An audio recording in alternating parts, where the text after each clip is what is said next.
The records say he left, signed out, walked away. But no one saw him go. His wallet, phone, and shoes were still under the bed.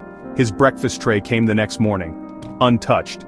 And the nurse who signed his discharge, she hasn't returned to work. Because Ward 17 wasn't supposed to be full again. Lucas Bray, 33, voluntarily admitted himself to the psychiatric wing of Elm Ridge Medical after experiencing paranoid hallucinations. His stay was calm. He journaled daily, took medication, and was scheduled for outpatient release on May 12th. On May 9th, hospital records show signed discharge papers, clearance from the psych evaluator, logged departure at 4:42 p.m. But his room still had folded clothes in the drawer, a running journal with a half-written sentence, shoes lined under the bed. And most disturbingly, his bed sensors showed no movement past 2:03 a.m. the night before.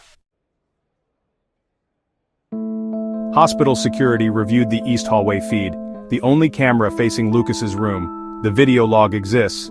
But the footage? 22 seconds of total blackness, then a sudden static burst at 4:42 p.m., the exact time of discharge, before returning to normal. No footage of Lucas, no visitors. The nurse who signed him out, Celia Monroe, left her badge and pager in her locker that same day, and never returned. A voicemail on her personal phone said, he didn't leave, he was taken back where they go when the meds don't work. Lucas's journal entries were later reviewed by a family friend, a forensic linguist. She discovered repeated phrases tucked into margins in between lines. The hallway inside the hallway. Ward 17 isn't a number, it's a sentence. I only pretend to take the pills.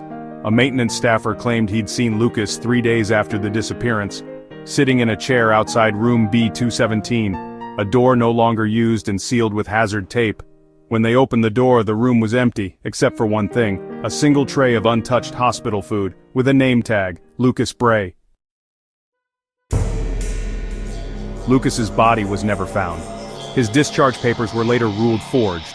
The signature didn't match, but someone used his login credentials to check one book out of the hospital's internal staff library. The title? Containment Protocols, Ward 17 Archive, revoked. The book was never returned, and now, every patient on that floor has had their chart reassigned. Their new ward? That is a signal red. If you believe some patients don't check out, they're just moved deeper, subscribe to Signal Red, because what's under the bed might be waiting for you to lie down.